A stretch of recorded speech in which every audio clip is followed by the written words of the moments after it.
Y para ello queremos seguir un poco viendo cómo arrancamos este 2022 en el tema de Itaipú, y para ello ya lo tenemos en comunicación al queridísimo Ramón Casco Carrera, compañero de Radio Fe y Alegría durante mucho tiempo aquí en Radio Fe y Alegría. Así que el saludo cordial a Ramón. Ramón, buenas tardes para la audiencia de Radio Fe y Alegría. Buenas tardes, Carlos, y obviamente buenas tardes a toda la audiencia. Muchísimas gracias, Ramón, por este tiempo, y un poco estamos arrancando de vuelta al año después de unos días de vacaciones. Y bueno, queríamos arrancar con esto, con esta pregunta general, como un disparador, Ramón. Y bueno, ¿cómo arrancamos este 2022 en el tema de Itaipú? Hay una serie de movidas a nivel de Paraguay, a nivel de Brasil. ¿Qué elementos podemos rescatar al inicio del año, Ramón? El desplazamiento del director general brasileño me pareció a mí relevante, ¿verdad? Porque es el director general.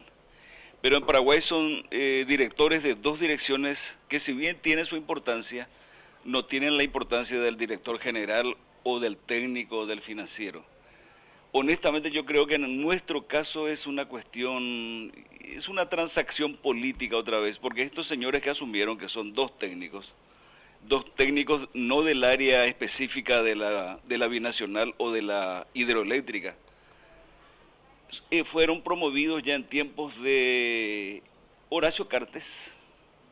Es decir, en tiempos de Horacio Cartes ellos asumieron o fueron promovidos en sus posiciones, los dos a gerente de Itaipú. Entonces, la conclusión mía es que acá es una cuestión preelectoral y sencillamente una pulseada, o si se quiere una transacción entre Mario Abdo Benítez y Horacio Cartes. En el caso brasileño sí es mucho más. A mí me llamó la atención, me sorprendió un poquito. Ramón, sí. Antes de entrar en el caso brasileño un poquitito, ¿cómo entender estas dos movidas en el lado paraguayo? Por un lado decir, bueno, una movida, un acuerdo político interno, bueno, una a favor mío y otra a favor tuyo, básicamente Mario Abdo y Cartes. Y seguramente habrá habido incluso compensaciones en otros lugares, Galo, porque estos dos asumieron sus cargos o fueron promovidos a los cargos de gerentes ya en tiempos de Cartes, cuando Spalding estaba como director general, coincidentemente con el gobierno de Cartes. No me extrañaría que sea eso. Insisto en una cuestión fundamental. La participación de estos señores en los asuntos concernientes al anexo C, al tarifario de Itaipú, etcétera, no tienen ninguna relación con esas áreas estos señores. Coordinación y administración. Son directores que inclusive en el pasado, cuando se discutía la renovación del anexo A del Tratado de Itaipú o estatuto, se habló mucho de descartarlas, sencillamente porque había pasado el tiempo en que coordinación tenía mucha importancia y administración es sencillamente eso, el que administra las cuestiones que llegan a Itaipú, compras, ventas, etcétera, y no precisamente de la energía, sino de elementos logística de apoyo, Galo. Entonces por ahí a mí no me llamó mucho la atención este cambio. No sé si vos recordás, Miguel Ángel Gómez Acosta estaba en coordinación, es una de las direcciones ejecutivas que tiene Paraguay en Itaipú, y Alberto Cabrera Villalba es en administración otra de las direcciones ejecutivas. ¿Por qué marco ejecutiva? Sencillamente porque eso significa que Paraguay tiene la titularidad en estos casos y Brasil, a pesar de que son directores, tienen la suplencia.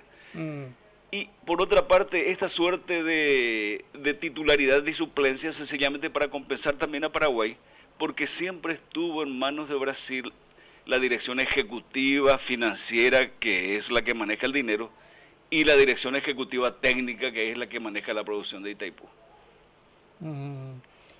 Ramón, y entrando en el lado brasileño que ibas a entrar a comentar un poquitito, ya entendiendo mejor este panorama de estos dos cambios, tanto en el directores de administración y coordinación de Itaipú, y en el lado brasileño decías y te quedaste ahí. A mí me llamó la atención, Galo, porque honestamente no me esperaba, porque en definitiva es un militar y en Brasil en este momento hay un gobierno, si bien civil, verdad, de carácter militar, porque Itaipú está lleno de militares por la parte brasileña.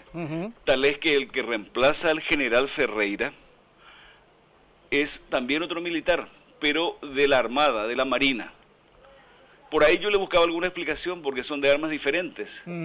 Y la cuestión en Itaipú es que también están en plena época preelectoral, vos sabés también eso. Y ahí decían justamente también una de las razones que está básicamente este cambio obedece a una cuestión interna política de un cierto respaldo, un cierto sector en Brasil con el nombramiento de este militar al frente de Itaipú, Ramón. La explicación que daban los medios de comunicación de Brasil, Galo, decían que tenía dificultades para negociar con nuestro país. Entonces, y me pregunto, ¿qué es lo que está negociando el director general? Y lo único que puede negociar el director general y los consejeros brasileños con el director general paraguayo y los consejeros paraguayos es la tarifa 2022 de Itaipú. Y ahí no queda duda. Eso es lo único que puede negociar, porque el anexo C no es competencia de ellos, es competencia de los gobiernos, Cancillería principalmente y obviamente los ministerios del área. Entonces, incluso algunos dicen o dijeron, algunos de los medios de comunicación de Brasil, que Risden, que es el reemplazante de Ferreira, estaba como director financiero ejecutivo de Itaipú, un almirante o un vicealmirante. Este señor era más partidario de la posición brasileña de bajar la tarifa de Itaipú, en cambio parece que Ferreira tenía dificultades. Esa es la explicación que dan. O sea, dentro de eso está el marco de las jugadas que se dan, Ramón, y un poco mirando ya el conjunto de estas dos situaciones, tanto cambio lado paraguayo, lado brasileño, Paraguay, bueno, con directores, Brasil con el director de lado brasileño de la Itaipú Binacional. ¿Qué lectura podemos hacer? ¿Hay algún acuerdo tácito por medio? ¿La tarifa va a ser condición ahí en el medio? ¿Se puede saber más algo en este año de 2022 o siguen como el año 2021 y años anteriores, el silencio y la nebulosa por debajo? Ayer, por primera vez en el año 2022, volvió a reunirse esta comisión de seguimiento de todo lo concerniente al estudio del anexo C, que tiene que modificarse en 2023. Y su conclusión fue la siguiente, Galo, que siguen defendiendo la posición que no se baje la tarifa, que se mantenga la tarifa del 2000, que regía hasta el 2021. Es decir, 22,60 por kilovatio mes. Eso es lo más relevante de la reunión de ayer, que fue incluso dirigida por el canciller Euclides Acevedo. Entonces, esa fue la primera reunión del año de esta comisión. Entonces, para mí, no sé, le veo un poco contradictorio, porque en Brasil ya incluso están trabajando con relación a la tarifa que sería dictada por el nuevo costo de servicio de electricidad de Itaipú. Es decir, ellos, el máximo ente regulador del sector ya decidió bajar la tarifa distribuida a las empresas brasileñas en un 11% aproximadamente.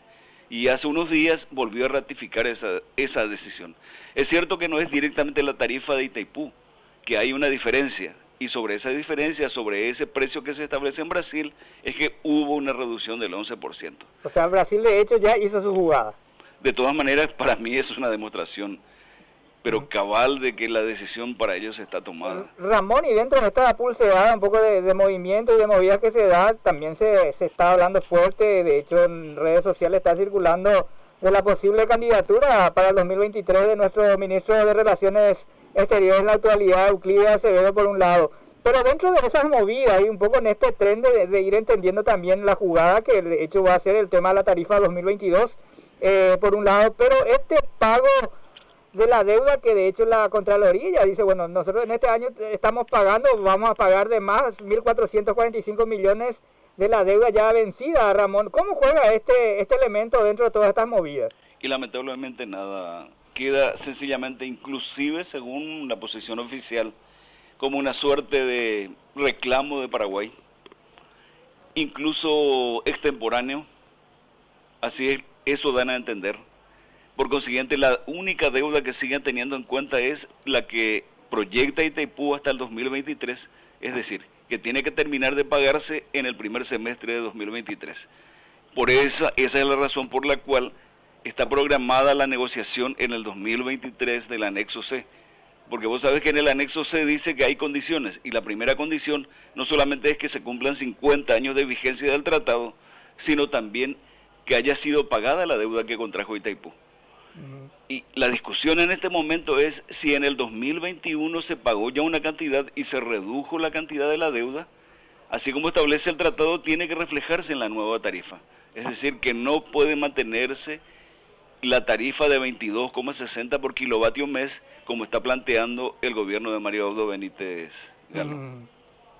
Ramón, y este tema de poder mirar un poco elementos que hacen a Itaipú, se denunciaba, inclusive se judicializó días pasados, este tema de transparentar detalle de contratación de asesores legales en Itaipú, aunque sea una minucia, $400,000 y otros, se sigue gastando, y pongo entre comillas gastando recursos, esto lógicamente sin en muchos casos los procesos pertinentes, porque se hacía la denuncia que esto autorizado en el director financiero de Itaipú y bueno, sin pasar por el consejo.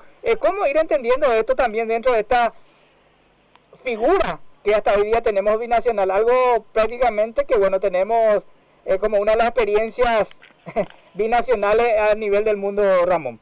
Y acá tenemos que seguir discutiendo, esa binacionalidad se ajusta un poquito a la interpretación de cada parte, especialmente paraguaya. Porque, ¿por qué Paraguay se propone mantener los 22,60 por kilovatio mes? Porque sencillamente va a haber un excedente de dinero o de recursos en el 2022 si es que se mantiene esa tarifa. Se habla de $600 millones, y como es binacional, 300 serían para el país y 300 para Brasil. Obviamente lo que pretenden con eso es que sigan los gastos sociales de Itaipú. Ese es un tema. Vos me planteabas otro tema, el manejo mismo de la entidad de sus recursos, porque el presupuesto en definitiva se divide en la margen paraguaya y en la margen brasileña. Y en la margen paraguaya administran el presupuesto de Itaipú, obviamente, el directorio ejecutivo y el consejo de administración. Pero volviendo al primer punto, para mí la interpretación acá lógica de esta posición paraguaya es que si quieren seguir contando con esa cantidad. ¿Y por qué quieren seguir contando con esa cantidad? Una, estamos en tiempo electoral. Y otra, Galo, no hay rendición de cuentas sobre los gastos sociales. Está demostrado una vez más, el Poder Judicial se pronuncia por el blindaje de Itaipú ante la opinión pública o el contribuyente paraguayo.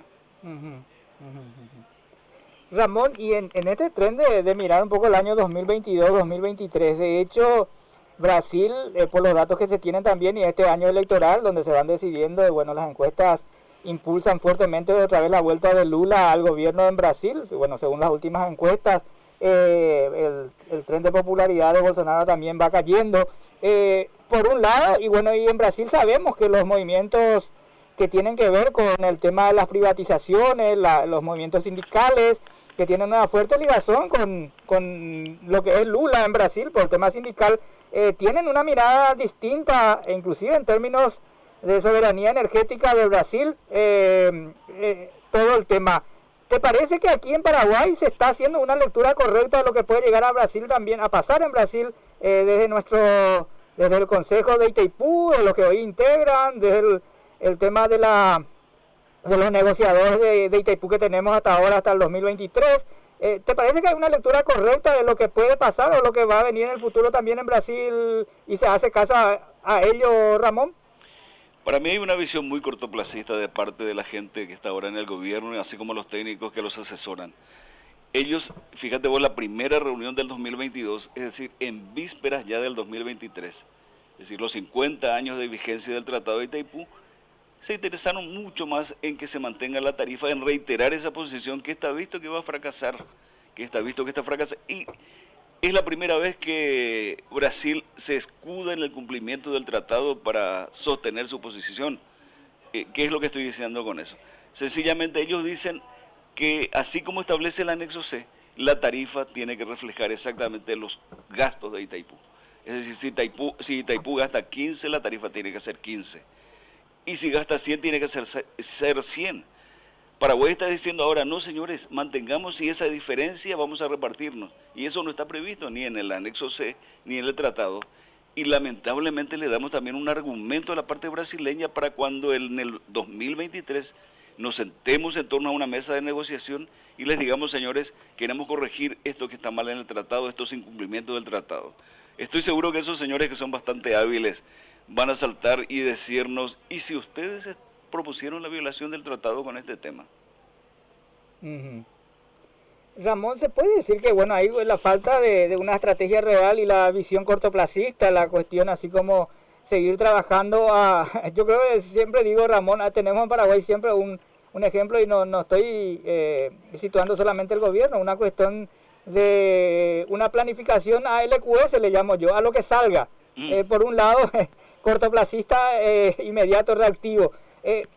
Cuando hablamos del tema de la tarifa, bueno, decía esto que puede ser el cambio del director de Itaipú, bueno, el nuevo que tiene con una visión de la baja fuerte y una posición así también atrás política que aparentemente acompaña al proyecto Bolsonaro de cara a las elecciones futuras.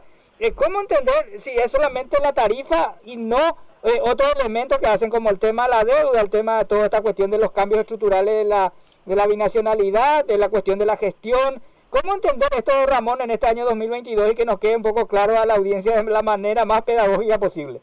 Eso lo estamos sosteniendo nosotros, los críticos del sistema actual o del status quo, Galo. Pero ni el gobierno, ni el embajador, ni la Cancillería, ni los equipos de trabajo trabajan sobre ese punto de vista, Galo. Ellos sencillamente plantean, fíjate vos, que en los documentos iniciales, cuando se hablaba de estrategia para negociar el anexo C, hablaban de 3 posibilidades, o de una posibilidad con 3 opciones.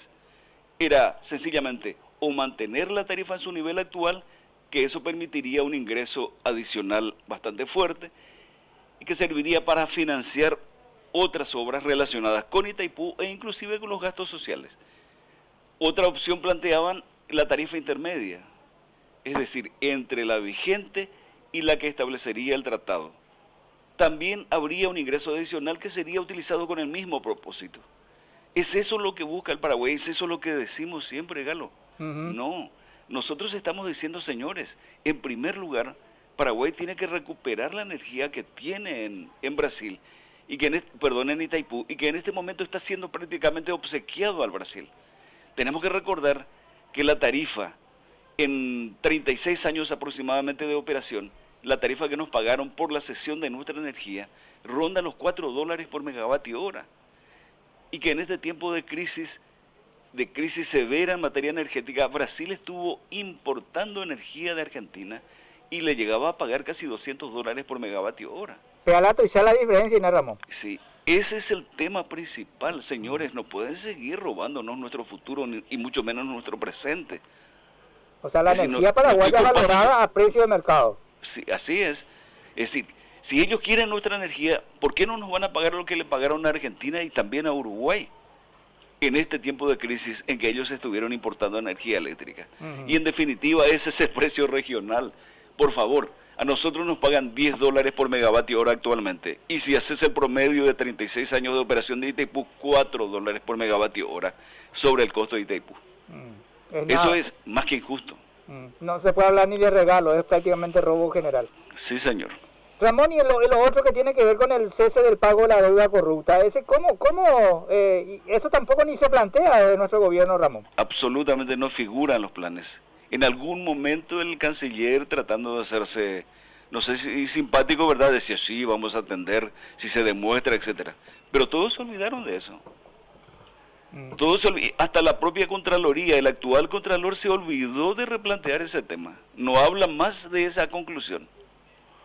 Ramón, y solo queda como una reivindicación más en el seno de las movilizaciones populares, que me parece muy bien. Ramón, si hablamos ahí un poco para hacer números, nomás hablaste de $600 millones se estima para, bueno, en tema de la energía, si se mantiene, y bueno, eso se pueden repartir entre Brasil y Paraguay. Cuando hablamos de la deuda corrupta, hablamos de prácticamente 1.400, 1.500 millones de dólares para este año 2022, que significaría, si hacemos nuevamente el reparto, prácticamente unos 750 millones de dólares. Monto nada despreciable, y bueno, queda también la devolución de lo robado. Desde el 2008 que seguimos pagando una deuda pura, una deuda saldada, bueno, lo afirman Contraloría y otras investigaciones que se realizaron. ¿Cómo entender esto, Ramón? Y que quede claro también el mensaje para el gobierno nacional y en este caso los negociadores de Paraguay, fundamentalmente, aunque Brasil también se hace en esa jugada, Ramón. Todo depende de la presión en Paraguay y que sepamos también comunicar nuestra posición a otros países más comprensibles en el mundo. Nosotros solo no vamos a poder, eso está claro, pero tenemos que comenzar nosotros. Evidentemente, el gobierno como está actualmente se olvidó de ese tema, se olvidó de la conclusión de la Contraloría, y ahí hablábamos de una deuda espuria de más de 4.000 millones de dólares, que ya se pagó, que ya fue incorporado al costo de servicio de Itaipú, lamentablemente. Nosotros como pueblo, como ciudadanos, como paraguayos no podemos olvidar. Y no solamente eso, sino también tenemos que seguir trabajando para que los gobiernos de turno lo recuerden. Hoy no hay ninguna esperanza, lamentablemente. Ya te digo, ayer se reunió por primera vez este grupo de seguimiento y su conclusión principal fue, señores, nosotros insistimos, porque hay argumentos políticos y jurídicos, dicen, que se mantenga la tarifa de Itaipú en el nivel actual. Ese fue el gran comunicado que hicieron ayer. Entonces, para mí, mis esperanzas están depositadas en que la memoria del pueblo no sea frágil. Y solamente la ciudadanía organizada, movilizada y bueno, reclamando y posicionando estos puntos puede ir avanzando en la instalación de estos temas claves para la República, Ramón. Sí, señor, categórico, absolutamente categórico. Y bueno, agradecemos mucho, Ramón, algún elemento más que quiera significar un poquitito también en tren de, bueno, generar esperanza de cara al futuro, a este año 2022, 2023, en el tema de Itaipú, Ramón. Y tienen que seguir trabajando las organizaciones populares, organizaciones técnicas de estudiantes, Galo, para que la gente cobre conciencia y participe. Si no se produce esa intervención de la gente, obviamente esto va al olvido. E inclusive cuando pase el 2023, tendremos que conformarnos con que Paraguay consiguió un poquito más como se consiguió en el 2011. Y eso no tiene que ser. Acá está demostrado, absolutamente demostrado, que nosotros somos dueños de la mitad de Itaipú, no por concesión graciosa de su majestad brasileña, sino porque somos dueños de la única o del único factor insustituible en emprendimientos de esta naturaleza como es el río Paraná. Somos dueños de la mitad de esa potencia y eso nos confiere el derecho a ser propietarios de la mitad de Itaipú. Ni tan siquiera estamos discutiendo lo que pasó con los Saltos del Guairá, porque ahí también hubo terribles injusticias que también tendremos que recordar en algún momento y reclamar. Y nos seguimos olvidando de Yacyretá también, Ramón. En este momento Yacyretá no tocamos sencillamente porque no estábamos tocando, ¿verdad?